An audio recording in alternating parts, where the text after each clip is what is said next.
দিগন্ত বিস্তৃত এই সবুজ মাঠের মাঝে হারিয়ে যাওয়া, এটা কোথায় জানেন? এটা বাংলাদেশে, এটা কোনো সুইজারল্যান্ড না, বাংলাদেশের মিনি সুইজারল্যান্ড খ্যাত লক্ষ্মীপুরের রামগতি উপজেলার মেঘনা নদীর চর আলেকজান্ডারে গিয়ে মেঘনা নদী পাড়ি দিতে দিতে কিছুক্ষণের মধ্যেই পৌঁছে গেলাম নদীর ওই পাশের আবদুল্লাহ চরে। খুব অসাধারণ দৃশ্য। মেঘনা নদী যখন পার হলাম, ঈদের ছুটিতে এখানে ঘুরতে আসলাম, যখন এসে পৌঁছালাম তখন হচ্ছে বিকেলবেলা। চারপাশে অত্যন্ত সুন্দর পরিবেশ, কিছুটা কক্সবাজারের মতো লাগছিল।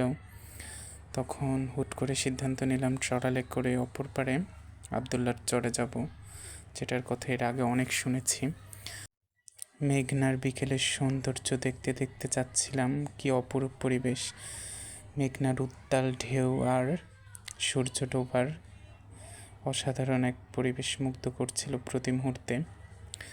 আস্তে আস্তে আমাদের ট্রলার যাচ্ছিল ওই পাশের আবদুল্লার চরে। মেঘনার এই অপরূপ সৌন্দর্য বরাবর আমাদের মুগ্ধ করছে। ট্রলারে আমরা অনেকেই ছিলাম। আস্তে আস্তে সূর্যটা ডুবে যাচ্ছিল। একটু পরেই আমরা আবদুল্লার চর খুব কাছাকাছি চলে এলো আমাদের। আবদুল্লার চরে পৌঁছানোর পর আমরা এক এক করে ট্রলার থেকে নামলাম। তখন যে চরের ভিউটা দেখে পুরো অস্থির হয়ে গেছিলাম।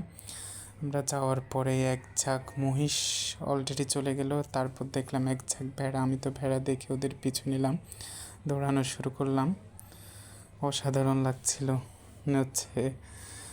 তারপর চারপাশটা ঘুরে দেখলাম, খুব ভালো লাগছিল। এত বাতাস, চারপাশের এত সবুজ পরিবেশ, সব দেখে একদম মনে হচ্ছিল এখানে যদি সারাটা দিন বসে থাকতে পারতাম। কিছু সময় বসেছিলাম, বসে বসে সূর্য অস্ত যাওয়া দেখছিলাম। তারপর যখন সন্ধ্যা হলো তখন আবার সেই ট্রলারে করে মেঘনা পার হয়ে আবার বাড়ির উদ্দেশ্যে রওনা দিলাম। যখন সূর্য প্রায় ডুবে যাচ্ছিল তখন যে পরিবেশটা সন্ধ্যার, একদম এটা অন্ধকার, এটা আসলে ক্যামেরাতে কোনোভাবে উপলব্ধি করা যাবে না, বাস্তবে না দেখলে। অসাধারণ একটা দিন কাটালাম সেদিন।